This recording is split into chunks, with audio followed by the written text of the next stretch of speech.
Welcome to the Deer Hunter Podcast, a platform created to entertain, educate, and evolve the modern-day deer hunter.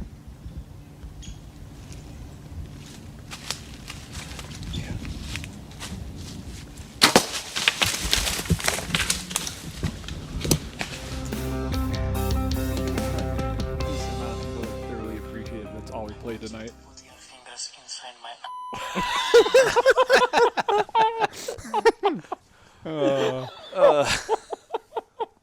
I want you to put your fingers inside my. Your guess is as good as mine. Yeah. There you have it. We're taking callers with guesses. All right. Let's get into it. Welcome back. Welcome in. Almost 4 month hiatus. We are the four best friends that anyone ever had. Sure. Yeah. Where's everybody been hanging out? Hiding out? Home. My woodland cave. Yeah. What kind of crazy hours you been working? Normal man? Normal human stuff? Actually, normal human stuff. Yeah? Like, yeah. Like 20 miles from home. Really? Yeah. Where are you working? The new VA housing project in Chesterfield. Oh, right here. Right on Donner Road. Really? Glorious. How long are you going to be there? They said potentially till October, so I'm hoping I endure every hour there till October. Yeah. Just dragging your feet on every little project to milk her out. No, not slugging it out. Nope. I am whistling zippity doo out my asshole every day at that job. Nice. That's how happy I am to be close to home. It's unheard of a lot Yeah. of time in the trades like that. Oh, it's my one pass, so I'm going to thoroughly enjoy it because it probably will never happen again.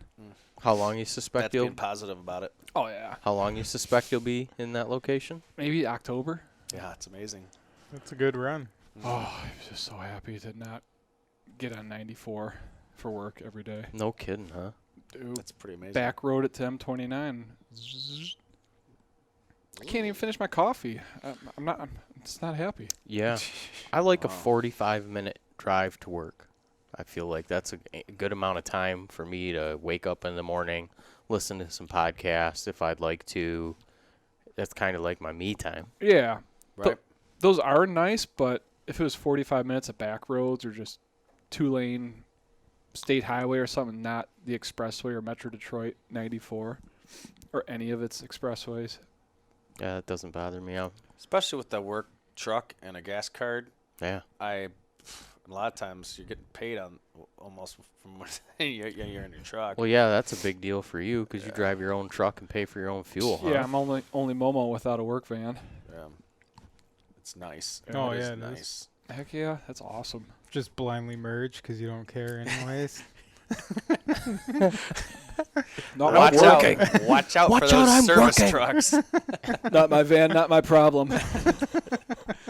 Oh man, Rubbin's racing, man. Time is money. Let's get into the topic at hand, gentlemen. We are in the podcast studio here on one lovely Friday evening in February. Febtober. beginning of February. Snow's been flying a little bit. It's iced up outside. We tried to set up a propane heater, but it keeps kind of exploding. Whatever. Turns Yeah. into a little fireball. Doesn't bother me. So we're out here in the back of a cold garage with a little electric space heater running under a picnic table. Hashtag meat locker. Yeah. Last Pants are off, legs intertwined for heat. Oh my god. Kind of like gardener snakes when they're mating. They look like the snakes. Look like the snakes twisted up around the crutch on the medical symbol. There you go. There's your visual. my germs. So, I didn't know where to go from there. I don't know. No. I'm Well, lost now. Yeah, derailed instantly. Yeah, that's what doesn't I'm here take for. much. Didn't even make it to the topic. The topic Amount of at practice. hand tonight, well, we're going to catch up a little bit because it's been what I said since November, since deer camp when I unwound the rest of these headphones. So we finally had the opportunity to sit down this evening and get together. It's been 6 weeks or so, longer Well, since deer camp, Been a while. November 15th. ish. Yeah, I know 6 that's like weeks. Almost 3 Well, months. it's Yeah, 10 probably weeks. 9 weeks or something. That'd be 12. 10 12. weeks. You can almost have a baby in that length of time. 12? Yeah. We're past our first term. No kidding. Crazy. Safe to post on Facebook, I guess. supposedly. I guess so. We'll have a gender reveal party, Kevin. His Wait. kids pick their gender. That's right. Nobody's When they having come ki- out, they can check a box. Nobody's having But we'll kids, hold you right? to it. Just pick one. We'll hold you to it. It's Oh, 2020. man. Nobody cares. 2020. That's what I want to talk about is 2020. I want to talk about specifically what I wanted to talk about this evening is gun hunting. Yeah. There you go, Bomber. Yes. We brought one, Mr. Nick Bomarito, in, very avid, kind of last year made yourself well known around the podcast studio that you're only a gun hunter and you're readily and available to talk shit about some archery hunting and you love gun hunting and that's the way it is. That's the way it's going to be. Mm-hmm. No, I won't talk shit. Everybody has their own things they're into, so I appreciate that. 2020. 2020.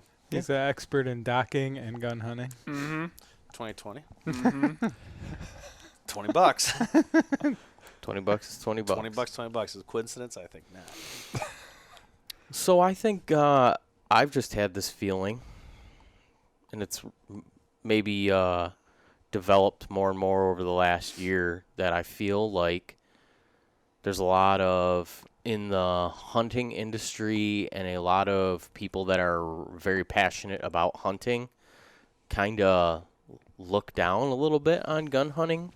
Nowadays, there's like a lot of It's a tribal thing. there's a lot of bow hunting elitists out there, and or snobs. there is those too. Right. But then there's also the crowd that just says, "Oh, there's no challenge in gun hunting." You know, it's Right. For some people, it is a huge challenge. You know what I mean? it's true. Yeah. Yeah.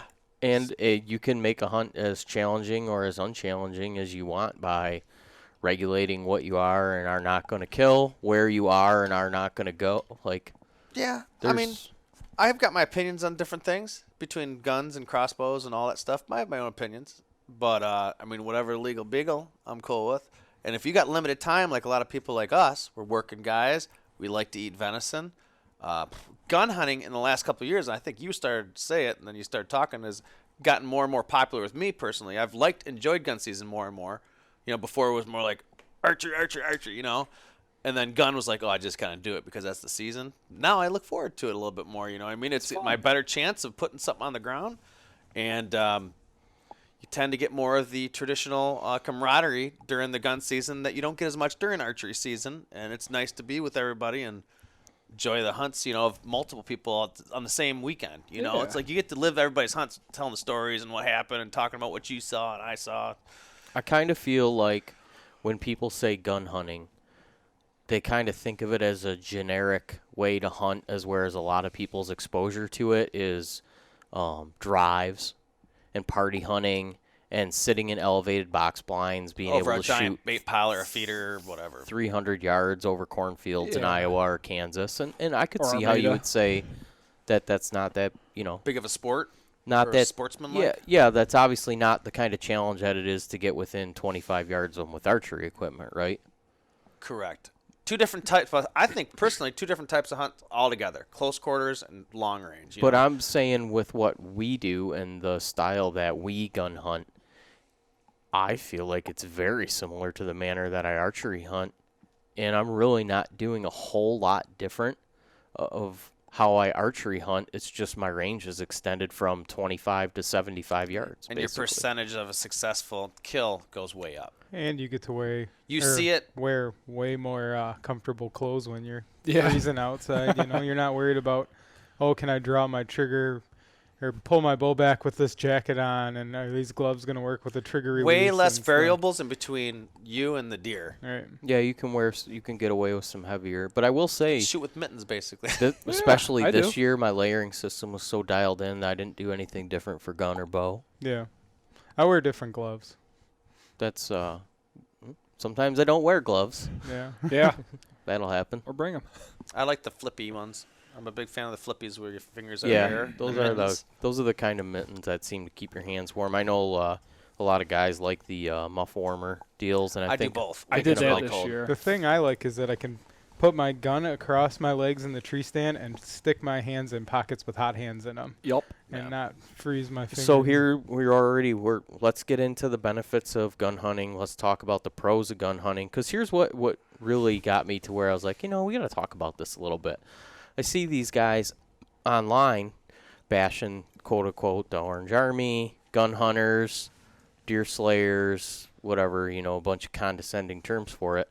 And then these are the same guys that are, let's see, very much rabbit ears to anything going on involving like the Second Amendment. Second Amendment, any talks about any type of gun control or anything like that. They're like, they might be the whiniest group of people on social media. Are you talking about? And what then- what are you trying to? They have the audacity to sit there and talk shit about guys that hunt deer with guns. And it's like, do you not see the irony here, you guys? Like, you're complaining about people complaining about guns, but then you're complaining about guys that want to hunt with guns. Like, I can't. Which one do you want? I don't know. That's why I don't go on there. Yeah.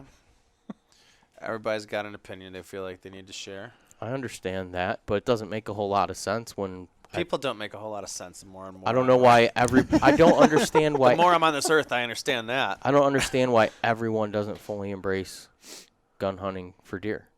It's just like archery with the crossbow. But I why don't isn't fully- it? Why I isn't mean- it sexy and cool anymore? Like, why isn't there like Bowmar When I gun do hunting? it. It's Bowmar bow hunting. We only bow hunt. We don't gun hunt. See how big our muscles are? Gun hunt. I'm sick of it. You know what I'm talking about? Oh, I get it. Yeah, well, Who's Bomar? Jim Shockey's kind of like the last guy that like made a stand, had like a real good, and he said right up, I'm not a good archer. Yeah. So I own kill a lot of animals with a gun now. One of my favorite guys of all time. Who, Shockey? Yeah. Well, a he's done a badass. lot. He's done a tremendous amount for conservation in the outdoor industry, as far as outdoor advocacy, because he's such a good steward and representative of the outdoors. He should be definitely appreciated. He'll always be remembered as one of the greats as far as that goes. Is that generation? The guy's awesome. Oh yeah. Yeah. Did I do a good enough job of explaining why that was? I get it. Yeah. I see what you're saying. Not everybody's like that. I mean, there's far rights, far lefts, people that are reasonable in the middle. You know what I mean? It's It would be sweet if there was some more reasonable people in the middle. There's a whole bunch if of we room. had him in our government, it would be There's nice a bunch too. of fucking empty seats. Right. I'm Jesus telling you, Christ. Just like I like gun hunting, you like bow hunting. That's cool. I gave it a shot. I gave it my honest effort. It was just not for me. My heart wasn't in it, so I'd rather. God, what's that Eddie Murphy line after they get done playing tennis with his gay friend? Find it on your phone. You know what I'm talking about. Yeah, I think. Oh, man, I'm gonna go suck some guy's dick. All right, I'll see you later. Cool. See you tomorrow. We can still be friends and play tennis. We just do Yeah. different stuff afterwards. Hey man, that's cool. I know lots of guys that fuck guys in jail. Oh man. So yeah, I'd kind of like to see, and I A feel like, resurgence. well, I feel like those people like the Bomars, that, and there's other people I've heard a lot of guys on podcasts say, I don't gun hunt, I don't see the challenge in it. I get to each their own and this and that, but I just don't understand why everybody doesn't fully support it. And I feel like that could be influential. I feel like a Hold lot on. of those public guys that have that opinion though are hunting pretty manicured properties. Yeah. Or So- they are, what is the word for it? Privileged in the outdoor world. You know what I mean? Well, if they're Some if they're trying you to know what I make mean. outdoor television and, Right. the Richers. I guess the contract that they got is for, Like if I was hunting Kansas and there was 150s, 170s running around all over, I guess I'd probably stick with my bow more too, just to make it a little harder. but that's why I'm saying it's not a blanket statement when you say gun hunt. There's no challenge in gun hunting. Like, There is a Right. huge challenge in gun Oh, hunting. there is, Anybody for can sure. show you. I mean, talk to anybody. we'll Go- go on a big woods whitetail hunt Yeah. in go hunt the UP with a gun and tell me Yeah. it doesn't fucking You beat your can't ass. you can't compare them because they're two different things. If you put them Right. side by side, they're two different things. Yeah. One, I mean, they're both harvesting devices, but I mean, one of them is just, I think, demands much more discipline and skill. I think, and this is my opinion. Don't yell at me. Sorry, I'm getting a I little know, excited, yeah, but I sure. guess I when I finally Aggressive figure out a way to gestures. verbalize my opinion on this, and I forgot. No, I'm just kidding. But the whole thing with it is, I believe that to be a successful archery hunter, you have to be more of a skilled hunter than a successful firearm hunter, for sure. I think if you want to hone in your hunting skills, you want to get as close to the animal as possible. I mean, that's how you're, what I mean, that's a skill to get close to an animal and have an encounter close to them.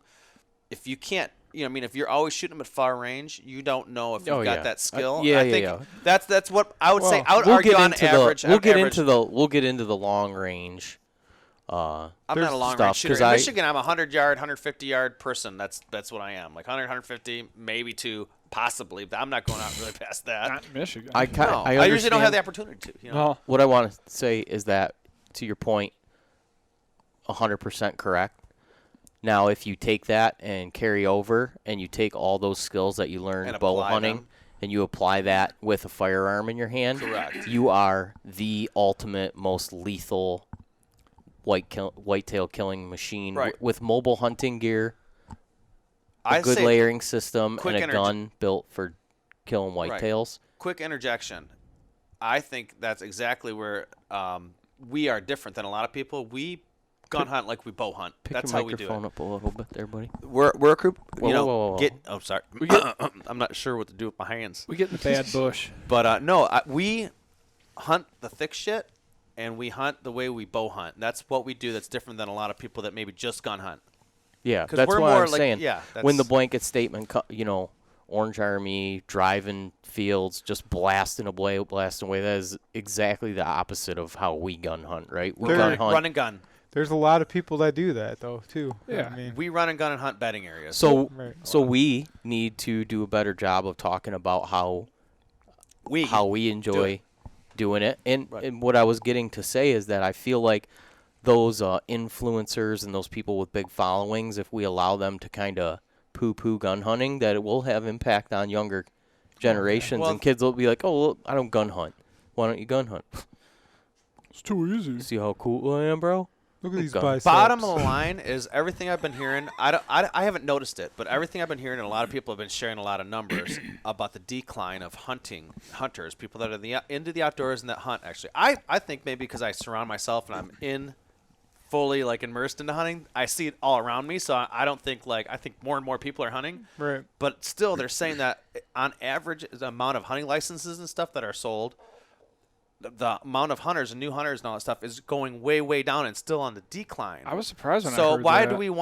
why would we want to stop or discourage anybody from going out and being on the outdoors, putting money into the outdoors, and hopefully being a good steward to the outdoors by shaming them about hunting with a crossbow, hunting with a gun, Whoa, hunting whoa, with a whoa. bow. Let's not get out of hand here. I didn't mean the crossbow thing. I'm sorry. That slipped. That slipped. No, I'm with you. But you know what I agree. mean? Let's encourage people to be responsible and ethical hunters, and whatever means they want to be out there, whatever gets them out, do that.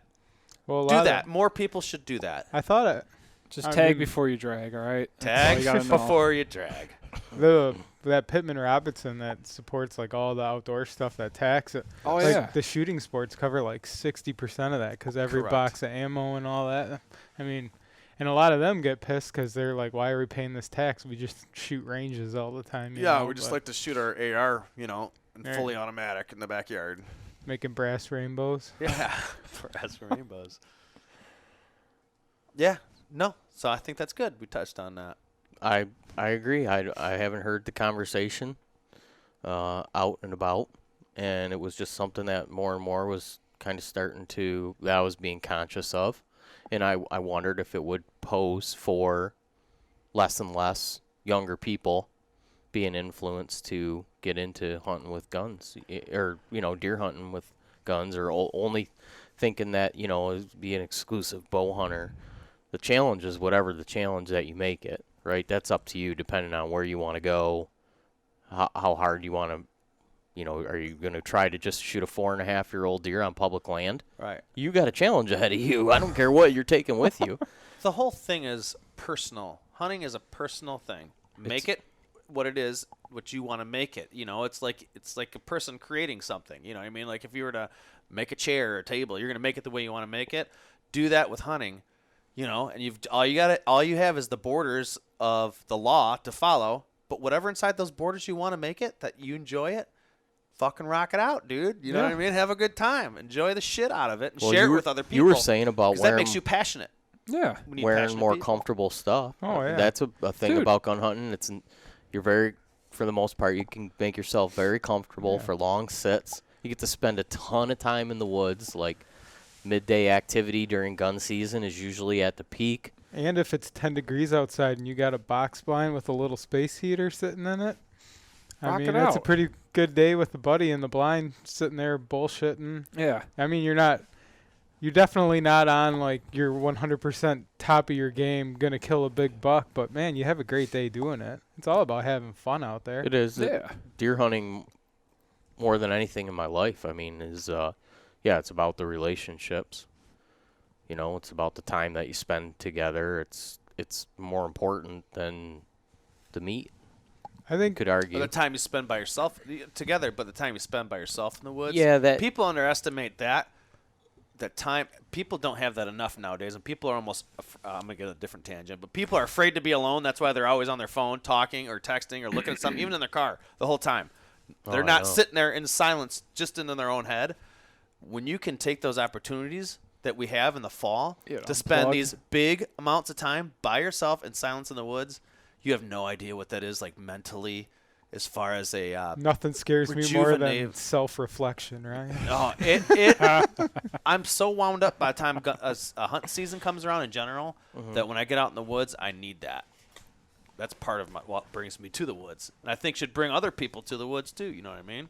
Get the fuck in the woods. So let's talk about our approach to gun hunting. Good call. Yeah, let's talk a little bit specifics about the firearms that we use, How we do it. why we choose them, where we start, basically. What snacks we It's pack. Friday night. Absolutely. Food, coffee, potty breaks in the woods. All Let her in- hang. Let's do it. All right. You We go. want to start with No, you go. firearms? Yeah, that's what we're talking about. Well, what we hunt with. Yeah, let's Our experience. We'll start with Bomber. you're kind of the gun enthusiast. You look handsome too. Thanks, buddy. Happy birthday, by the way. Oh, thank you, thank birthday you. boy Is that over a here. Filson? Tis Filson that you're wearing there? before people heard about him. Before they're cool. Yeah. Before they're on the Damn you hipster. hipsters. When they were pioneering and not making skinny jeans. Yeah. I got this before there was .com on the label. In Bangladesh. Well, you definitely we vary very much on our selection of firearms. We have our own set, like we're talking about. It's all about what you want out of the hunt, right? Yep. How do you go about choosing a proper firearm for yourself for deer hunting? I like old stuff. I'm a complete oddball. I can thoroughly appreciate, the bolt actions and the newer technology. It's not for me. Like It's- AR, like a bush, you know what I mean? Not for you? no. You don't like the Black Death. No, I'm just like an old soul when it Dude, comes to that did you stuff. get to hear Scotty's story at deer camp my about God. shooting at Oh those my deer with gosh. that, His whole day, That was man. priceless. with that 450? Just shooting bullets all over the place. We got to get him on to tell that story. We do have Yeah. to. That story is. We did That have that. is- We had the swastika story, so that was. There should be hashtag swastika shirts. Swastika. Oh, whatever. Swastika. Swastika. Yeah. Swastika. Who the hell is this moron? No, I like the old stuff. I got an old. My go-to for the longest time still is old 1959 Savage Model 99 300 Savage. It's got the strength and durability of a bolt action and a lever action. It's just an all-around badass rifle. Mm-hmm. So I use that. I take my old Model 94. How many firearms do you suppose you own? I think I have 21 or 2. Okay. And most of them are just all old, just classics, you know. The only bolt action I own in my name is an old Marlin 22 I bought for $70 off my buddy in high school. Nice. Everything else Good is squirrel gun. Who'd you buy it off? Keith. Oh, really? Yeah. Okay. Everything else is all lever actions. I got a couple fouling blocks, Ruger Model 1s, old Browning BAR, Browning BLR, all Belgian made. And you're an iron sights kind of guy. I try to. My eyes don't agree with it so much, but if I could go with any kind of aperture or peep sight, you know, I'm good to go. But it depends on the sight, you know, the rear sights or what kind of buckhorns there are. I struggle with them sometimes. You're a big fan of the XS sights that Ryan introduced us to at Hunt. Yeah, those are awesome. You've been using them for a little bit. Yeah, and on Marlin 444. What's Yeah, the that's what I got.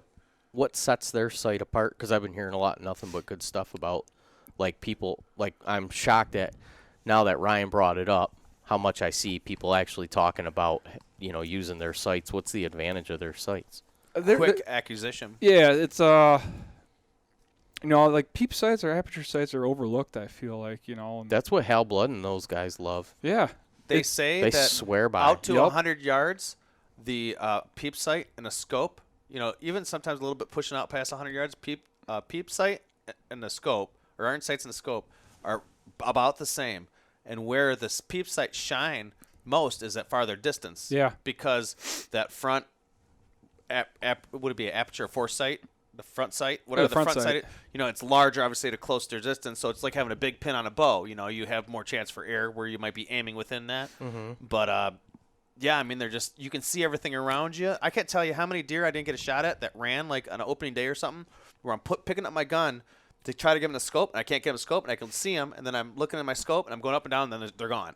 You know what I mean? You're getting like those jump shots, I Yeah. think, where you could stalk, and I think everybody's had that scenario where they had a deer like you can't get them in the scope. come in chasing, Yeah. and you can't ever find them in the scope. You're looking, You see them. I fucking see it right, Right. there. Yeah. Yeah. and then it's gone. a lot of people don't know, like a peep sight. If you have bad eyes or your eyes aren't the greatest, like here's a quick test. Just take a piece of paper, punch a pinhole through it, close one eye, and try to read something that would be blurry. Now hold that paper up and look through that little pinhole, and it Focuses your eye. focuses your eye. It strains your eye to focus, and that's what these peep sights do. And the larger aperture that XS Ghost Ring has allows for quicker acquisition of your target, I almost compare especially it to, in low light conditions too. I compare it to like using an HHA sight on a bow.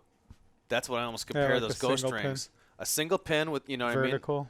Right, vertical, and you're kind of looking through one. You're ghosting out your peep sight, and you're looking through, and you're lining them all up, and it Yeah. just works. I got one of the ghost sights on my 30-30, and I like how they send you 2 different size rings too. Yeah. And they have a smaller one. Or one For that's like- higher, longer post. No, the No, that's actually opening. different size, diameter is okay. physically different.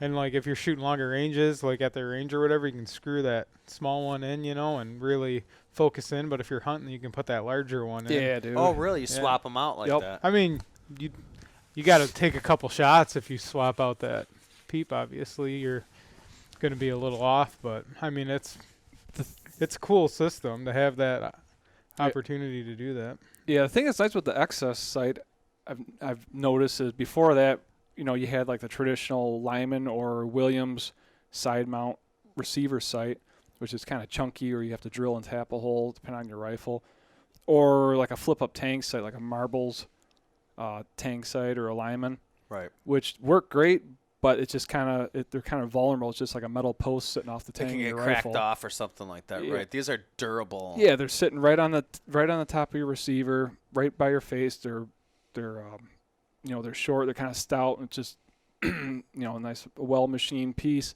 that's just out of the way of most stuff and out of the, you know. And they literally make them for every damn gun available. Oh yeah, And they're crazy. made right here in the United States of America. That's really cool too. Very And cool.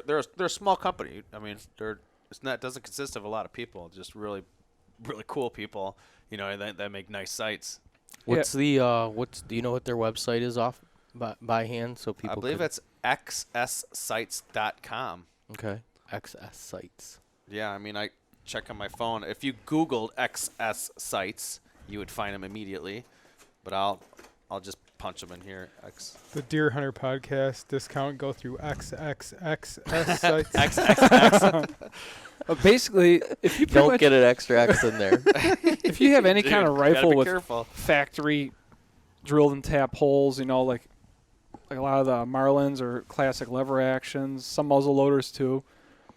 They make them for. They even make them for my old 1886 Winchester, but you got to drill and tap those. Yeah. But it's just a great sight. On that 444 Marlin, I was cutting holes at 100 yards with it. Yeah. Really? Oh, dude, if you could see it, I feel like the only difference is between that and a scope is you could count the points with a scope. Well, on their site too, they have links to whatever site you're buying for that gun. There's a video on how to install it. Too, Yeah. So that's pretty cool. Every I believe every site you buy, it is What was that? XS sites. Sled? Oh, maybe that's what was a snowmobile going by. But yeah, I've thoroughly enjoyed shooting with it, and definitely in like low light, dark timber, close quarter, like in the woods. It's great versus a regular rear sight or a buckhorn. Not to. I mean, just how American it is, the shoulder lever action. Yeah, And just start throwing lead down range as fast as you can, dude. And the thing that's nice is they're sleek. They're low pro. That's what thing I like about them the most over like a traditional Williams or Lyman side receiver mount. No, they're badass. Absolutely, absolutely, and they have a lot of options too. I got that because I just got that 444 Winchester, Winchester 94 AE chambered in a 444 Marlin for my uncle, and he had just a couple of standard scope rings. Yeah, And Leopold scope and the sights that it came with. It's like one of the newer 94s, like right before they stopped making the line. And I got the Ghost Ring sights for it, and they also sell this rail, really nice Pinnekes? Picatinny. Picatinny. I can never say it. Picatinny rail. That's what. Picatinny rail and a weaver. It's like slash weaver that mounts to the top, so you can do like a detachable scope, like a scout scope on it or whatever. So I got that as well for that. So Keep I'm pretty that scope off that lever gun, son. I'm gonna. But I think that rail's nice to have the option, and maybe I'll put something like a night scope on it to shoot coyotes with the 444. You know what I mean? You could blast some yotes with it. Hey, do whatever you want to do so that you feel you're as effective as possible. Right. I Right. agree. Exactly. But You're I'm right. excited. This season I'm gonna hunt with that gun with the iron sights. Yeah, I mean that's what I'm gonna pretty much stick with this season. Yeah, because Fun. Yeah. Yeah, It's 'cause light. It's mobile for hunting out of a tree saddle. Like when we were talking about our methods of doing it. Mm-hmm. You guys, we got two guys that hunt out of a mobile stand on their back, platform seat, with sticks or whatever to get up the tree. And then, we're both using the saddles. So, I mean, for the way we get up in the hunt, that short, light gun with no scope, worried about bumping a scope, because Yeah. that's the one thing that's always been a pain in the woods and stuff. Like every time it bumps or drops, you're like, oh, shit. Like, Right. is it good? I sure hope so. Like I gotta go hunt for like all day long. I'm not having to do all day sit. I just drop my gun, and scope at the ground. Guess we'll find out. dude, But it's just nice to have that, the lightness, and be Yeah. able to have the full view of field view or whatever you want to call it. field of view. Field of view. That's what I want to say. When you're out there hunting and a deer walks in, iron sights. I could see a 6-point and a 20-point could be next to it, and you're going to see it with iron sights. You're going Right. to see another deer walk in. With a scope, you're going to have those blinders on. It's like wearing a blinder. I love not using a scope a this year. high-powered blinder to get to where you want to shoot. The scope does definitely shine closer to the end of shooting time. Yes, very yes, much. you get that illumination from it. But I had the most fun. Like usually, I take a different old rifle up every year or whatever, and I had the most fun toting around that old 94 this year, and Yeah. what year is your 94? a 69. Oh, okay, so it's post 64. I- Is that the Yeah, switch? I got a 49, a 69, and my 1886 is 1920. Nice. But yeah, it's like a 20-inch barrel on a rifle that barely weighs 7 pounds. Right. It was glorious. Yeah, and I mean, I'm fortunate enough where I got a couple guns to pick through. I don't take just one gun up north deer hunting. Like I have a Savage Model 14 30-06 with the AccuTrigger, and I got a nice Vortex scope on that. With the 50 millimeter objective and everything. So like if I know, like I can kind of pick and choose where I'm sitting, I can decide what gun I'm going to take. But a lot of times when I'm going to my bow hunting spots, I just take the 30-30 with the iron sights because all Yeah. my shots are 40 yards anyways, you know. Well, shit. So Me and Kevin been running with just a single shot 12 gauge for I don't know how long. I've been hunting with that gun for a while since I got married. I don't even own a deer hunting shotgun though. No, I me I neither. hunt with my muzzle loader down here. Yeah. Well, that's what I've been Well, hunting with that, and then I got muzzleloader as well. But yeah, That's why it's important to talk about these things and let people It's a great gun. That talk single about shot. the options. What's the pros? What's the cons? You couldn't talk me out of my current setup. Well. Break action 12 gauge slug gun with a rifled barrel and a 2x7 Nikon scope, and it's just freaking lethal. You would go right through a 4-inch diameter sapling to go hit a deer. You know what I mean? Sure. It's like it's have a hard time stopping that bullet short Dude. range. It has such knockdown power. For somebody on a limited budget though, I don't think you can beat the new inline muzzle loaders because your seasons. Yep. Yeah, Yeah, if you want Way one gun, longer. if you want to Yep. investigate into hunting and gun hunting, that's a I great buy way. in Michigan. Buy a muzzleloader. Get yourself a nice muzzleloader. Because you know? don't have to worry about the rifle line at all, you know. You and sight it in and you shoot it. It's not a gun you shoot a lot. You know, Right. they're dirty, you know, and stuff like that. So once you oh, sight it but in, they're fun to shoot. they are fun to shoot, but they get dirty. Well, so a no, lot of they have people that powder now that cleaner. doesn't. It's come a long not way. cleaner. You don't even have It's to supposed clean. to clean your gun. Yeah, you don't even have to. Like I don't know everybody, about that stuff. dude. Everybody, some very credible people have told me that. Yeah, there's no ifs, ands, or buts about it. You can just shoot the gun, put it away, pull it out a year later, shoot it again. That's crazy. Yeah, you don't have to clean it. It like lubricates and cleans the gun upon every shot. You know Yeah. what kind of powder I'm talking about? Is it Blackhorn. Blackhorn powder? I think so. Yeah. I have yet to shoot that. I've had a tub of it for years. I've just never had a chance to get out there and shoot it because I don't feel like redialing in everything. I posted, a few times that I was out muzzleloader hunting, and I post some pictures of, I really enjoy. I have It's fun. a muzzleloader that is a percussion cap, and then I use granular powder. I don't use the preformed charges. I really love that about muzzleloader hunting. Weighing my charge, doing Yeah. it kind of the old school. I like cleaning the gun. But so many guys are like, "What are you doing? Why are you using that stuff?" Like, Really? Yeah, a substantial amount of guys message, and they're like, "Dude, you'll never go back." Like, Oh, what, the Blackhorn shit? Pellets? yep, Oh, Can- Blackhorn. Can yours shoot it though? Because you're only running a number 11 on yours. still. probably not. Yeah. No, you probably need to have the shotgun, the 209 shotgun primer. Yeah. But I mean, Because muzzleloaders, they're fun, but they're quirky. They got their own characteristics. They got a handshake to them. You got to learn and figure out what it wants to eat, and Yeah. as far as There's powder and bullets there's no go. bullet. It's a recipe. You know what I mean? Exactly, It's dude. more like a recipe. yeah, it's like fun as baking a hell. cake. And- You know what I mean? I Or whatever. love muzzleloader Oh, hunting, yeah. dude. The You thing could is cool because it gives you the option to getting play around. hard right now. Then you can tailor so much, like you can get a smaller sabit, knock down your powder a little bit if you're blowing your shoulder out all the time and Yeah. stuff. Like it's a fun gun. Well, people, you don't need 150 fucking grains of powder. It's No, Don't ridiculous. need it. But these muzzlers can shoot out past 200 yards Dude, now. you know what I Buffalo mean? hunters were shooting buffalo over 1,000 yards With away 90 grains. with 75 grains, Really? 90 grains, I 110 heard 90 grains grains. is a really good number for a lot of these, especially some older ones. But So you're saying it's overkill? It's overkill. You don't need I've it. heard from a few people that say even when you do shoot that amount of powder, that there's a lot of waste. It's wasted waste. energy. Yeah. Just Once the gas leaves the barrel. Well, Yeah. you don't get as an efficient of a burn, Right. like because there's so much. Well, I Yeah. got a perfect Well, story. there's efficient and non-efficient rounds. I got a Thompson Center Pro Hunter. My dad has this. Both have the exact same rifle. He shoots 150 grains, 250 grain shock waves, and that's what that rifle is kind of developed for. And he has perfect luck with it. Holds real tight groups. I was doing the same thing. So tight. Mine are all over the place. I can't figure it out.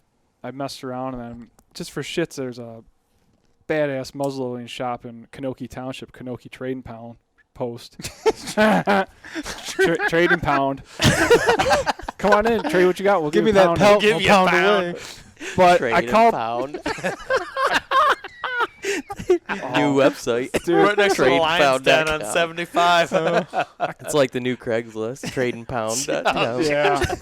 I called them and Shit went Oh sideways. yeah, boy! You want to get rid of that entertainment center? Let's trade and Bring it pound. on over here. pound list. But told them the scenario, and the guy that works there awesome dude. He had the same scenario, and he dropped down to 100 grains and totally cured his problem. I did the same thing. Done.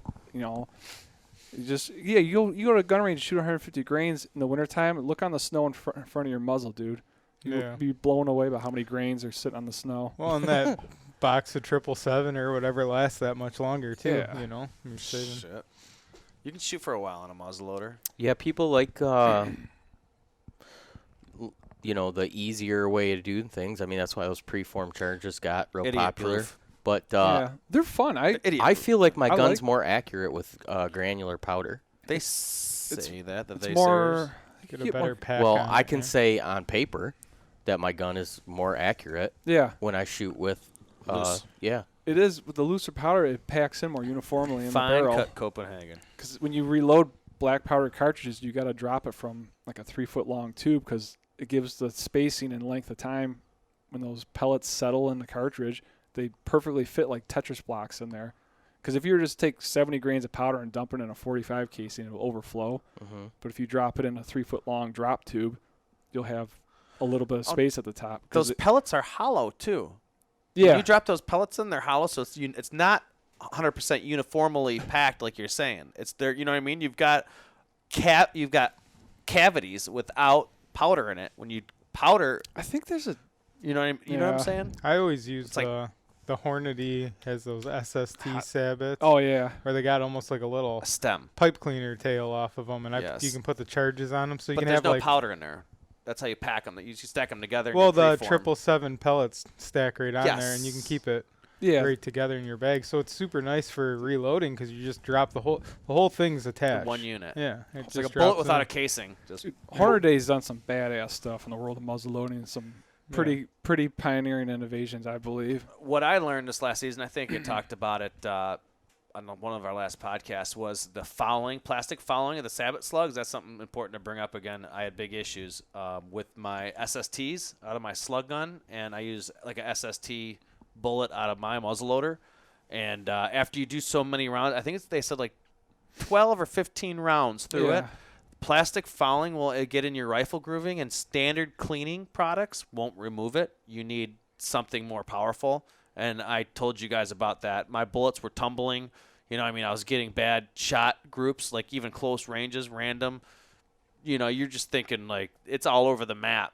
And What's going on? What's going on? Like, I'm just gonna throw these guns in the garbage. I'm so frustrated because I've wasted so much money and ammo, wasting it, just throwing softballs, lobbing them down. You know what I mean? It's literally that's what it's like. You're hitting all over and off, not even on paper at 100 yards.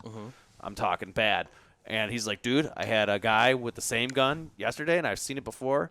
He was all over. I told him to get this stuff. It's called 767 or 7.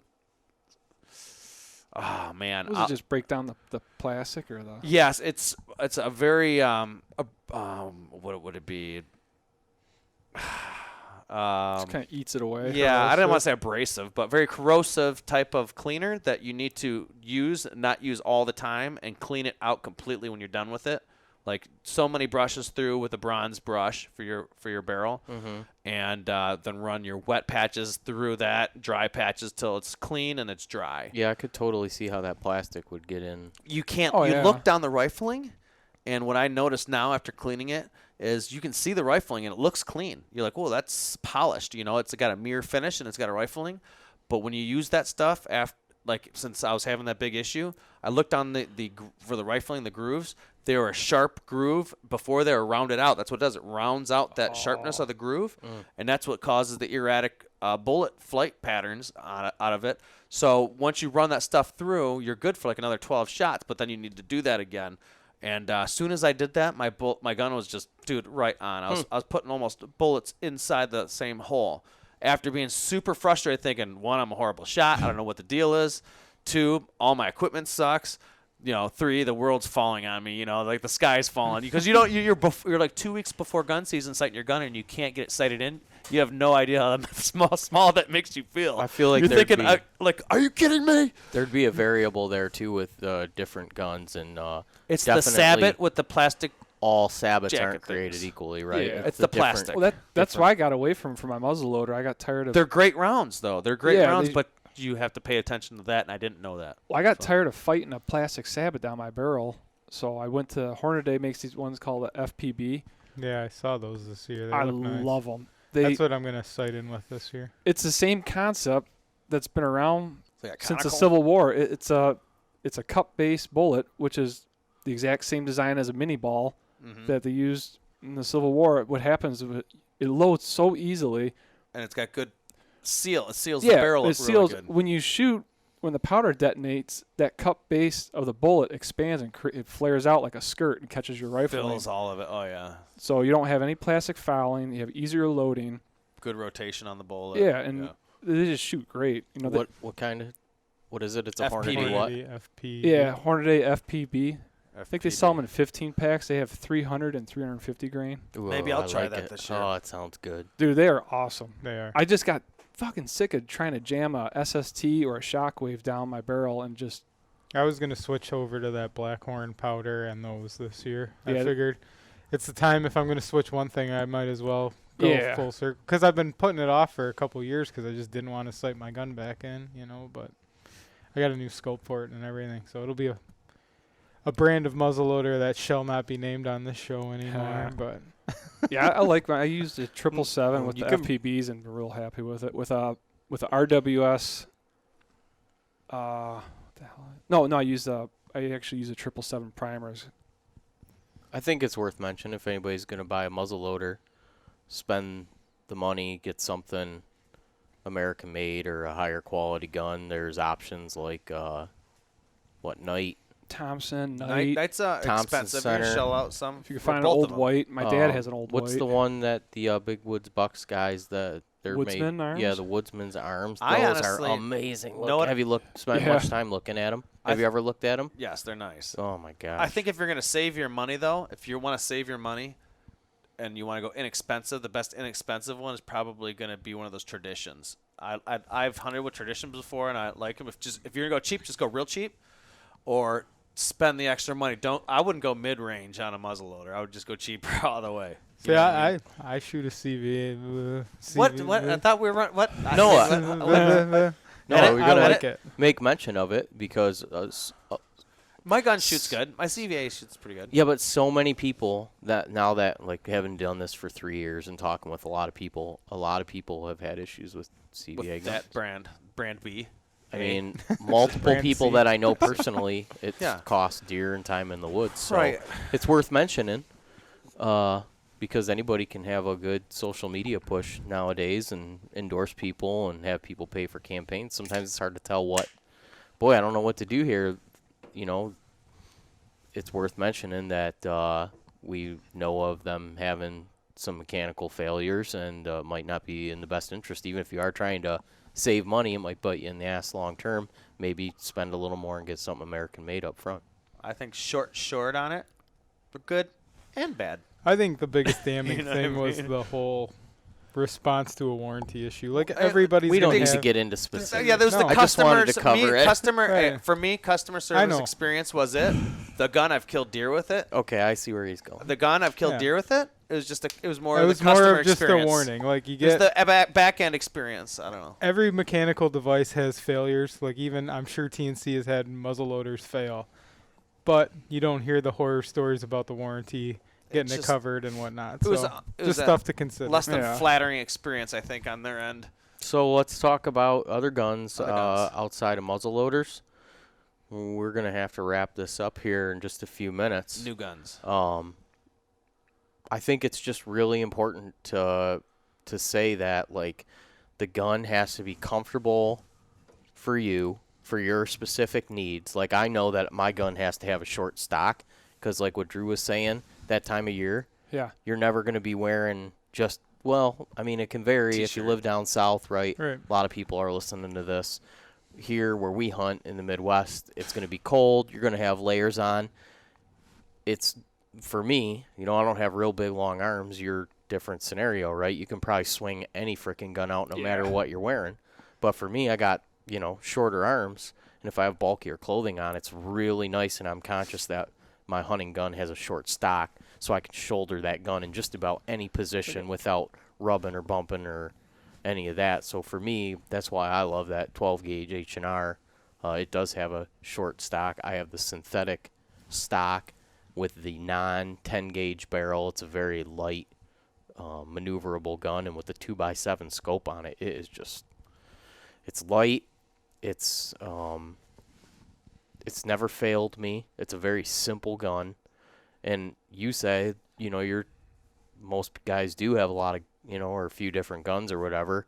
I like having kind of one gun that does it all. That's like, man, this is my gun. I know it doesn't fit every scenario to the optimal needs, but I know my gun very intimately, and I've hunted with it for so long. And like my situation this season, when it was like before, I've almost unconsciously shot that deer. Like my reaction, it was never a thought of what am I doing with my gun. You black Where's out my safety, almost, this like, and that. Oh, there's that deer. Yeah, One it's bang. just full autopilot. I know this weapon so thoroughly and intimately, and next thing you know, there's a deer laying there dead. It's like, oh shit, how'd that happen? Kind of blacked out there, but worked out.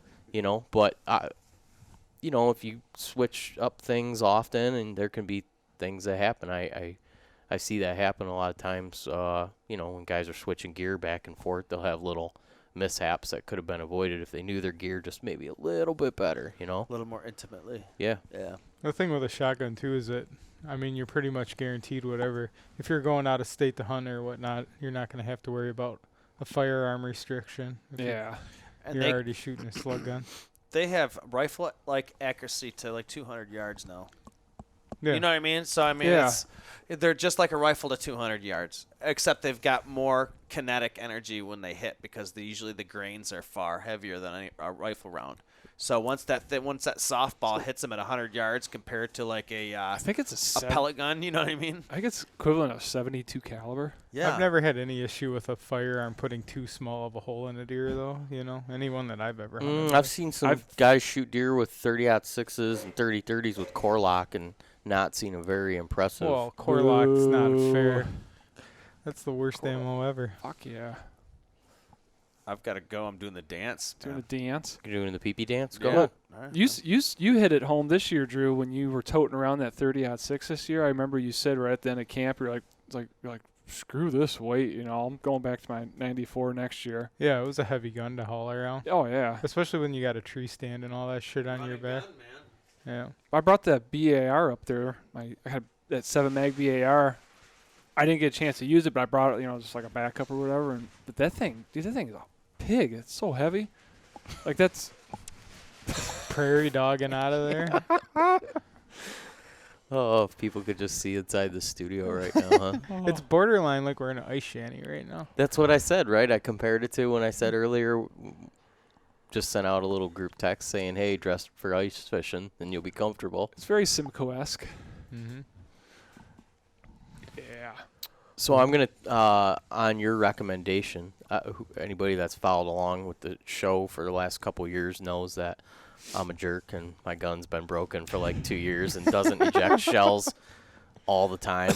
So I carry a ramrod with me to physically remove shells that won't eject. And you had said it might be as simple as just switching up the ammo and seeing how the different brass Yeah, it could interacts with the chamber. So I found the pretty similar load of the. I've been shooting the SST Hornady, the 12 gauge 2 3/4 for forever. Yeah. And I'm gonna switch to Barnes. Barnes makes a Sabot just like this, and I use Barnes ammo in all my other firearms. I absolutely love Barnes ammunition. I use it for my muzzleloader. They're good stuff. And so I don't know why I haven't. I guess it's just availability. I don't see it on the shelves. Yeah, I'll have to order it. But that's going to be my first move. And then if I still have issues, then I'll take it to a gunsmith and see what can be done, Yeah, try, those Barnes. Have you tried light fields out of it yet? No, I haven't. That's what I use because we have that same one, but the one like Ryan's with the 10 gauge barrel. And I tried the SSTs, the Winchester Platinums, and it seems to just that gun was engineered around the light field load, and it really likes that one. All right. So I recommend trying. Well, I'll grab both, and I'll do a little The light fields are pretty We'll common. do a little field research. Yeah. See what the gun likes to eat. What's that baby want to eat on? I've been thinking about trying some more Federal. I've always heard good things, and I've never bought any of their ammo. Federal ammo is great. Yeah. All copper bullets. They're pretty. So we've all kind of Cool. had bad Yeah. experiences with Remington stuff, huh? Oh, I'll Oh, never yeah. buy another box of Corlock except for people I don't like. Jamming, misfires. It's the Really? It's the worst. I got 4 boxes of Remington ammo Is it just cheaper made ammunition? Is that the deal? for the I don't know. 444. I have no idea. I mean, just like if you hold like a Corlock, if you hold like a Corlock round and a Hornady or even a Winchester Super X, and you just look at the casing, like the Winchester or Hornady is a lot smoother. Will cycle through the action more. Like the Corlock almost seems like it's rough, just like a lower grade brass. I don't. Friday afternoon shift. Yeah, I mean it's. I'm being They're super doing a little nitpicky. sorting at the factory and then Yeah. pushing the not machined properly casings down to the Corlock line. But I mean, if it shoots, it shoots. But just simple, just you can feel it in your hand almost. I just never With that ever said, had any Kevin. luck with it. Well, you and I both shot at deer What's in that? 1 year. What did the computer say? Oh, it's my screensaver. Yeah, Different What's it say? calibers, Oh, it'll come and back we up. both had duds.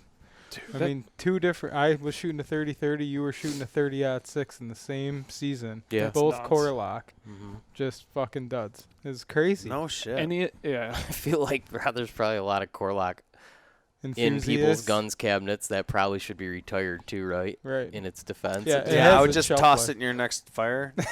Throw it in a bonfire. Throw it in your Well- next bonfire. I had a box of Federals from Don't do that. 1970. Don't do that. No, disclaimer. Don't do that. That's a bad Don't. idea. Yeah. I had a box of Death may occur. Federal 30-30s from 1970. I shot at maybe 10 years ago. I probably shouldn't have shot them. Just Yeah. hung on to them. But ammo doesn't necessarily go bad. But yeah, box of 40-year-old Federals were fine. Box of Corlock never goes good. No, it's probably Never goes good. Can't age it enough. It's probably green dust. Yeah. Well, guns are cool, So, man. Yeah, I mean, The woods we hunt, most of the shit I've shot. everything I've shot has basically been within 75 yards. That's why I made that statement earlier. I said it extends my range to 75 yards. Mhm. Not because I can only shoot 75 yards, but because the areas that I hunt where deer are going to be, especially if I'm, trying to shoot a bigger, more mature whitetail, I'm hunting thick cover, transition, edge. I'm not, shooting 100 and 150 yards.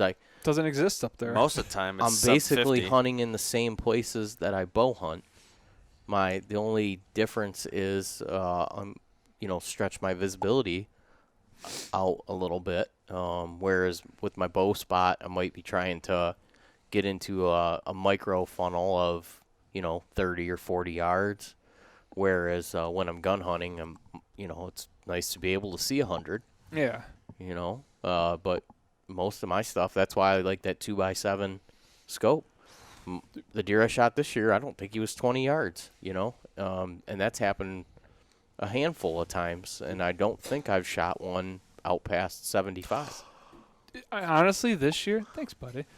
Hunting What is that? peanut butter porter from Saugatuck Brewing. Oh, wow. Peanut butter porters. Honestly, this past season, hunting with no scope was like a breath of fresh air. I felt it was so nice just to have a full view of everything, not just be concentrating through that scope and all that. I get that. I see the value in that. I It's a- absolutely loved it. It's a lot like going from, like in the archery world where you got that 5-pin, you got To a your single 20, pin. 30, 40, Yeah. and then you go to an adjustable single pin and you're like, holy shit, I can see everything. I could tell you lately, though, I'm not going to get off subject, but lately I've been wishing I had maybe a multi-pin again. Yeah, we're saved. I'll No. save it for another conversation, but I just want to throw it out there. But one last You thing, love who you love. one last Yeah, thing we're with the ghost ring sight is like you got that ghost ring sight versus a regular buckhorn and rear sight, which blocks most of your target. With the Mm-hmm. ghost ring Right. peep sight, you have a full view of your target other than what your front sight's covering up. Right. You just basically shooting like a shotgun. And they just- make all kinds of pistol sights and stuff too. So Yeah, I threw out that brochure. Their sights, they've got the RAM sights, which are the 3-dot. They got like the DX2. We're talking about the XX size. the DX2 it's got a post and a dot, which I think I'm gonna like. I'm switching from a Trijicon 3-dot to their post dot system. It smells like somebody's pants on fire by that heater. It does. No. Must be nice. not Wish the my case. pants were on fire. But no, they're a super great company. I encourage everybody to go check them out. And well, I'd like to talk to them soon. Yeah, I'm putting them on my 9mm. Yeah, I think we're gonna try to set something up soon to talk to those guys if we can. But we'll see if we can pass along some savings or something for our listeners at some point. But I think they're great sights, man. I can't wait to try them out. I mean, I've used them on other guns. I haven't shot on other guns, but I mean, you could just tell. I mean, the company and all that, and from what you've heard, and everybody else I've talked to, I'm just really stoked about trying them on So everything. you're saying if people do go to their website and see something they like, maybe sit tight for a second, you might reach out and see if we could get some type of why listener don't you code. wait? Yeah, and wait till we get a chance to experience them a little bit more, because we have some experience with them. You have experience with them, Drew. Well, you so talk- do you, Nick. You talked Yeah. to somebody I've there, talked right? to a couple somebody, people there. Yep. We could get somebody on the podcast to maybe Yes. talk about their. The thing I really Yes. was impressed by when I put it on my gun, it was like they had it figured out to where it mounted right to the all the holes that were machined for the scope mounting and everything. It was Yeah. just so simple to Super do. user Simple friendly. engineering, which Yeah. is good. Good, clean engineering, durable. Like I don't want to say chunky metal, but like hefty. It's quality. Hefty. No, it's not. I mean, quality, yeah, of course, but I think it's like they build it in a heavy duty manner, like a mil spec manner, to where it's like, dude, you feel like it's a tank. It's invincible. Once you set it up, it's just Yeah. you know what I mean. It's like they might as well have formed it on the actual barrel. Yeah, you get it You know, hooked for on the gun. You get it hooked on a branch, like going through the brush to your spot. You're not gonna have to worry about it. Try cut a tree down with your sights. I mean, they seem like they're that durable. So I mean, we'll be able to share more of that through their season and stuff. But You don't like over/under setups, right? For to have like a iron sight and then a scope above it. Oh fuck! Anybody that has see those, through. take those off your fucking rifle. Is it bad? What's the problem? What's the big problem? It's your sight radius. Well, first of all, that those stupid rings elevate your scope higher than what your natural stock weld would be when you shoulder your rifle. Correct. So when you put your face, like where your cheek would rest on that rifle, it's a locking position. When you have proper form and alignment, you can make for a good shot. But when you raise your scope up higher, you kind of have to float your head, and you're not getting that right, position. That's why you have a lot of people. You're not. So what all about up this? In the gun. Isn't it an Yeah, honest it's like- compromise between having both, though? Isn't it an honest compromise? It's like If you're going to shooting- shoot far range, you have a scope. If you're going to shoot close range, you get the best of both worlds, but you don't have the best of both worlds. You know what I mean? It's I mean, like at shooting least a bow with the wrong draw length. Yeah, you can do it, but you're not lining Well, up perfect. it doesn't give you any, I guess, longer draw length for better speed or whatever, more speed Right. or whatever. Yeah, but I think that, not personally would I do that, but it might be worth it to some people to have so that the option. form's not right. That and Yeah. your optics need to be as low to the barrel as possible that the rifle will allow. That makes sense. Well, I you mean, have those side mount scopes for the lever actions that do Yeah. top eject. So that is the same thing to the side instead of the top of what you're kind of talking. Maybe not as extreme, because that really is. I mean, when they put that hole, it's like, a teardrop kind of, or Yeah. an eye, I mean, just, The idea and the concept was good, but when you get down to the science of it, it's just wrong. yeah, well, I get it. Yeah, fundamentals. Right. Like fundamentals are important. Yep. Like, why am I having a hard time here? Well, your Yeah. setup's- Well, Drew has a picture perfect scenario. All the troubles you had with him all the years. What's When that? you're If you had this 94, when you had those. See-through sights? Did you have the see-through sights in your 94? Yeah, See-through that scope was mount. just the shitty scope that I was having trouble Oh. with. So Like I've had Tascos in the past. yeah, this was Yeah. like a. After they were good. I don't even like a Norinco or something. I never even seen it after I bought that Norinco? one. Yeah. Bob Wasn't a scopes. Nikon, it was a Bob scopes. Some guy Tasco. just collecting old reading glasses, glued them all together in a tube. Perfect. Yeah. Sounds like some welding lenses I've used in the past. Bob scopes that were made in America, though. Bob scopes. No, I don't. Out of used Some- beer can parts. Some people swear by them, and a lot of people could never get good groups of them. I never had any luck with them. I, shooting people's rifles with them, and There's a lot of good optic options now, huh? Oh, yeah. man, you can't go wrong. I've could never spend- you had could spend I've whatever never you had a want. bad experience with Nikon optics. No, Nikon. All my binoculars, all my scopes. Vortex, Bush- Leupold. Some Bushnells I've had decent luck with for their price range. Yeah. Leopold, you can't. Even Simmons. You I got a know? red dot. Yeah, Or I red- have a not red couple dot. Simmons Uh, scopes, and I've Redfield. never had a problem Yeah. with them. I got a Redfield that's not bad. Redfield is Leupold. Yeah. Some people disagree. Well, they own them. So. They're both- Whatever. Yeah. But they're not. They're not the same thing, though. You can't say Right, they're the well, same it's thing. like they're they're just different lower- scopes. They could own the company. They're not It's a the same price thing. point thing. It's like a Prime Yes. and a Quest. And they've made them like they've always made the It's Redfields, like a but have made Chevy and a advances. GM. Yeah. You I know? believe the No, I think there's a difference. the only one It's left. probably more Cadillac and Agree to disagree. yeah, they're not that close. There's a big difference, I think, between Redfield and Leopold. I believe the only ones left made here. Leupold? Maybe Leupold. Leupold, Is whatever. Trigicon and Leupold are still made in Beaverton, out in Oregon. Mm. But Burris was a badass scope. They were made in Colorado, and they're out in Philippines now. And I mean, all those overseas ones, they make some badass optics. Well, Vortex that's the thing, is and from overseas. we learned a little bit about that when we hung out with the guys this year from what's the Michigan-based optics company? Trigicon. No, No, Vanguard. Oh, when we hung out with Oh, the Vanguard guys that yes. weekend, and they were talking about how the overseas, they just have access to higher quality glass. Yeah. For cheaper. Well, it's like boot rubber. It all comes out of The United Thailand. States doesn't you have know. options right now that are as good as the options out of seas. So overseas. the glass, and that's what the optics basically comes down to, right? Is the glass. Yeah, the But gas yeah, that's in there. Right. So yeah, he had explained some of that. Because apparently, and I don't know, but they have Vanguard supposedly has real good optics for their price point. I've never used any of their stuff, but I've heard Yeah. good things. You know, I know a lot of people. I'd like to try them out. I've heard people kind of. I don't think they like to be compared to it, but I think that you could probably compare it to something along the line of a Vortex, maybe. Okay. You know what I mean? Lower price point, quality product Okay. type of thing. I mean, you're not going to get the high end. Yeah, Vortex. Does Maven Swarovski. make scopes, or are they just a Yes. binocular I I company? think they're just vinyl. Really? I've never seen a Maven Spotting scope. Spotting scopes. scopes. I'm probably thinking of. I don't know if they make scopes. Okay. Vortex certainly does, right? What about- Vortex makes some badass. stuff. Yeah, there's stuff. Vortex covers the whole price range. Do you have a What do you?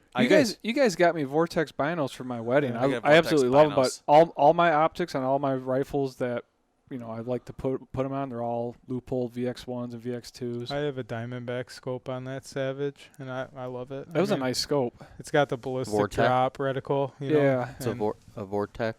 Yeah, Vortex Diamondback. But- and for- 50, 4x12. Yeah, I've always had great luck with my Leupolds, and the price was always the last time I bought one, they were $189. Still made in America, and a nice working scope. Yeah. I have a Nikon rangefinder, 2 Nikon scopes. I have a 3x9 on my. 3x9 on my 30-06, and then a 2x7 on my slug gun, Mm-hmm.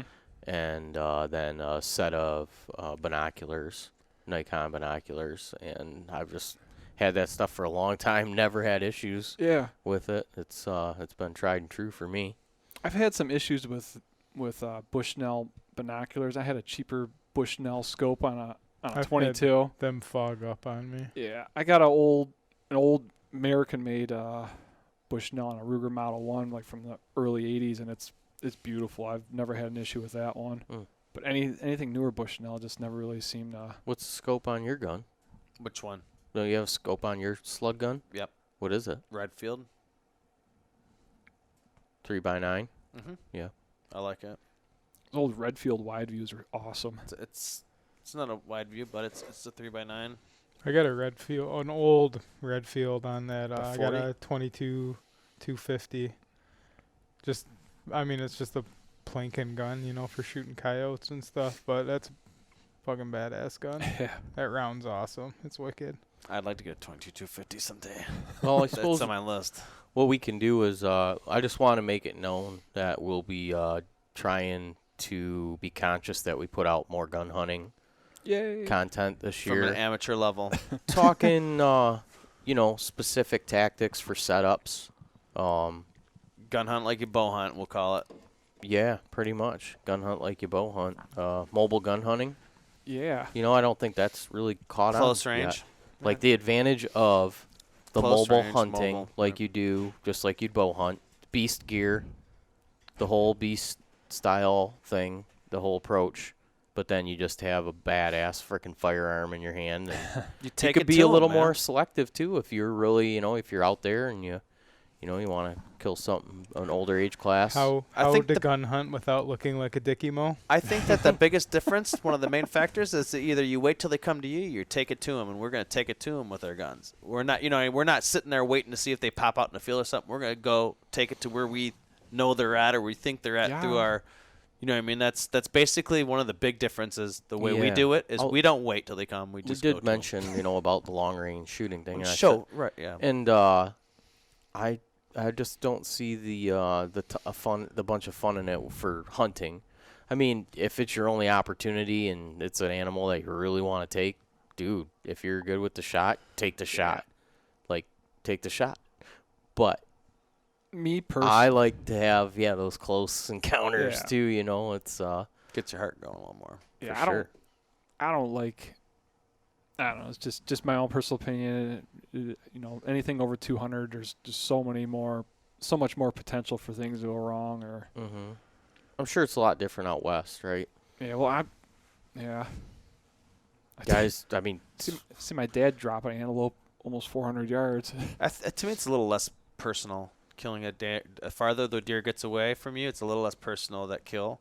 And I like to be close when I kill something. I'd You know what I mean? rather- I like to be close. I'd rather get the kill than not get the kill. Yes. By doing whatever I gotta do. If I Yeah. just gotta send it, I gotta send it. I'm out for blood and meat. If I could sit there with an anvil holding it out of my head, just drop it on their head. But my initiative is to get right on top of them and get Right. get close, get right in their bedroom. Oh yeah. And just have the freaking Drop a hammer on have 'em. the boomstick, man, and Oh my god. kaboom. I like when we're all hunting together. That's a good thing And to. you get to hear somebody shoot their That's a gun. big. Yeah. That's something big to or mention. see the muzzle. Yeah, or hear the bullet ricochet past you. Is the camaraderie of gun hunting, the deer Yeah. camp, the opportunity to have a deer camp and get a group of guys together. Not everybody has the will, the want, or the time, or the expendable income to bow hunt. And if someone new wants to get into deer hunting, boy, it's a lot easier to get them set up to go gun hunting with you, than try to get them set up. And if you're With going to the go bow. out only 2, 3, 4 times this season, that's your best chance of killing Yeah, something. so, and I having mean, meat in the let's fr- face it, you can buy a gun for cheaper than you can buy a bow anymore. Oh, and it's Oh, yeah. foolproof. You don't have Yeah. to practice. You can sight it in. So, Go out and sight if it in. You're we're good every year. if we're mentioning on the hunter recruitment, and I just saw an article today, I think it was by the New York Times, about the posing problem that lower license sales are going to cause around the country, as the older crowd of hunters retire out and the younger ones don't start to. So, man, everybody that's listening, go out, buy another gun, buy some more ammunition, buy a Start new shooting scope, shit. get your gun set up, dialed in for this year, and in combination with a good lightweight climbing system and tree stand or saddle and some good gear, you can. We're gonna rewrite the history books on what a badass fucking deer hunter looks like. You know what I mean? Go out and camp in a tent during hunting season and do it, man. Make it an adventure. Absolutely. Make it an adventure. How many of the people get less and less adventures nowadays? They just sit in a cubicle and drive to work and all that stuff. Have an adventure once a year, and then eat it the rest, for a few Yeah. months after. That's what I'm Then talking get back about. to sucking dick for beer money. Oh gosh, I haven't quite gotten there. Times are tough. Times are tough. Just 20 all right, bucks. All right, let's Just- wrap this up. I got Just watch Jeremiah Johnson, and you'll wake up with a raging hard on to be a gun hunter the next day. So, yeah, we will cover more gun hunting stuff, and that's what we were just saying. The one last thing is that when you're hunting with a group of guys, you kind of get to know what each other's guns sound like, and you hear or you hear a muzzle loader go off, and Ryan's sitting over the next ridge, or was supposed to be. You see a flash. Weren't you able No, to- but I mean, it's cool when you're like, oh, everybody knows I shot. Yeah. You know what I mean? Dude, We're like the grizzly bears out west when they hear gunshots. It's just their dinner bells. We get just as excited. Yeah. Dude, it yeah. is really exciting. It is. You know, and sometimes it'll make you shit your pants too. You know, you're just sitting out there. You know, you could hear a flea fart a mile away. Dude. You're looking at a doe through your scope, and then you see an orange flash. It can startle a grown man. Yeah. I've jumped a couple times. Scary, but Loud. Yeah. I like the idea about doing some still hunting this year with my 94. Yeah, good times. Let's get into on one of these upcoming episodes. We'll talk Plans. some more specific. Yeah, we'll keep on the gun thing. I do want to mention before we go our separate ways that big announcement. what's We're that? gonna actually, I think, this weekend have time to put the hats and T-shirts and the Deer Hunter podcast. That's like a they're arrow wraps. They say Deer Hunter on them, and they are like an urban camo, a gray, black, and white. You'll be able to see them if you go on the website, deerhunterpodcast.com. I know a lot of you guys have messaged in. I really appreciate you asking. I did have hats and T-shirts made about 6 months ago, and it was just the reality of me not having the time right now to be able to package the stuff up and mail it out to you guys in an appropriate amount of time. So I wasn't going to put that stuff up on the website until the smoke kind of cleared. Mm-hmm. But I have a little bit of leeway here in the next couple weeks. So we have a ball cap that is it's a Comfortable. It's a flex fit snapback, which It's- I didn't even know was a thing. The guy's telling me, he's like, yeah, it's a flex fit snapback. I'm like, yeah, which one? He's like, both. I'm like, no, yeah, it's a Oh, flex you fit. shut your butt. Yeah. Shut your butt. Don't you lie to me. As soon as little Crowdy has You to can't say. talk about unicorn now. Talking about unicorn. It's the most comfortable hat. Oh, It hands is. down. It's super comfortable. They're so nice. Yeah, you can adjust it with Nice the bill. snapback to where Very your nice head, bill. and then you get that little bit of flex with the flex fit. It is. Yeah, It's got a full bill on it. I like the bill. It's not like a small one. The hat fits your head nicely. I will say they were the most expensive option for a standard ball cap that existed. They're So I didn't go cheap on you guys. They're probably going to be $25 on the website, but they're a very nice hat. they're very forgiving for the cranially endowed. You know, I got a large noggin on me, and it fits. So You won't Yeah. have to cut up an Tell old me hat more. to create a coupling. coupling. And I'm the opposite. I have a small Gotta head, and it splice fits those hats together. It really is it's a great ball cap. So they'll be up on the website, and then we got some nice T-shirts made too. Same Comfortable, thing. Very comfortable. They were T-shirts that another friend had made for their podcast, and we realized how comfortable and what a nice fitting T-shirt they are, what nice material they are. So we have we have a light gray and a dark, like a heathered gray, and then like a charcoal gray Deer Hunter podcast T-shirt. Mm-hmm. And yeah, if you would like to pick up some gear, the arrow wraps that are on there as well. I'll have to look back and see. I believe the hats and the T-shirts each will be $25, and then the arrow wraps, I cannot remember. I do remember that they were $15 or something? substantially more expensive than what I had originally had thought arrow wraps would be. Mm-hmm. But I did buy quite a quantity of them, which dropped the price substantially. So I'll have, once I look back and see what they cost per unit. I don't remember what they cost for a dozen, but we'll have those up on the website too. And I think there's some sweet looking wraps, and I specifically made them white see the and a blood light on gray to be able to see blood on them. So we you want can to see that blood. yeah. So you know, some you know, I was never a fan of dark colored veins or. You lost Bomber. Yeah. You know he's not a bow guy. And I'm not a veiny kind of guy. He I just like doesn't want to see any dark veins. built for speed. I'm out. Oh, Triumphant. sorry. Oh, so veiny. This looks. Shut it off. Did you ever hold a like a flashlight up to it in a dark room? Shut this thing down. It's gotten off the rails. Oh shit. First, you gotta make it flat like paper. Oh, they call it squirrel on the trampoline. Yeah. Shit. You go digging back in the archives there, man. Oh, Little man. squirrel on the trampoline, huh? Oh. What? We were wrapping up on Yeah. something serious and good. Oh, Hit the switch. yeah. So, yeah, we have apparel. Yeah, you want to support us, please. That would be wonderful. We Please, do have some forget what we just said. apparel on there. Huge thank you to all the Patreon guys for week in, week out for supporting the show. That's really what keeps us up and running. No Thanks, exaggeration. Yeah. Thanks- Hopefully we can get together more Thanks here. for that.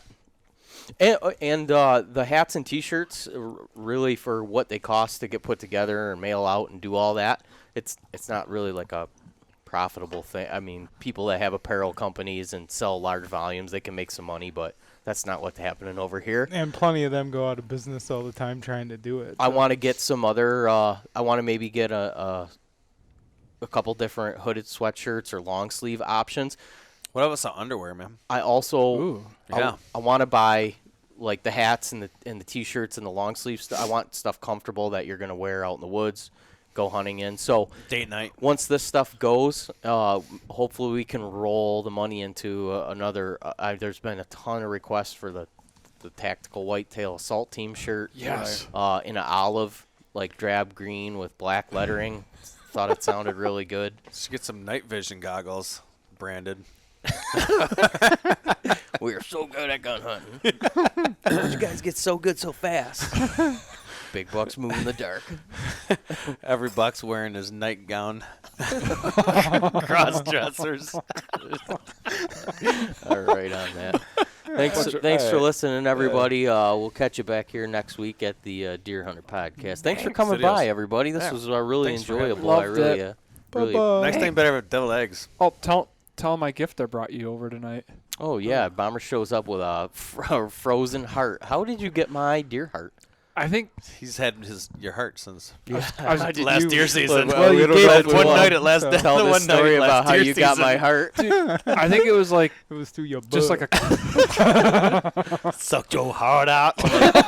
Let me get up in them guts, boy. Suck your heart right out. I think I was just digging through a cooler and set it down. Then my dumb ass forgot I had it out. You were hoarding hearts at He deer was camp. too hard. Sorry. He was too hard at this Yeah. fall. just domering Very the shit out of it. Yeah, so I'm you a big fan of heart. you accidentally swiped my buck heart Yeah. for at deer camp. It's been in your freezer ever since, but you brought it back to the rightful owner tonight. Mine He was, hurts you. mine was blowing this shit, so I was like, fuck him, I'll take his heart. Thanks, guys. have nobody can. Thanks for everything. Bye-bye. Bye-bye. Well, goodbye. Oh, you got one to wrap it off? Wrap it off with. I know he was excited when he found it.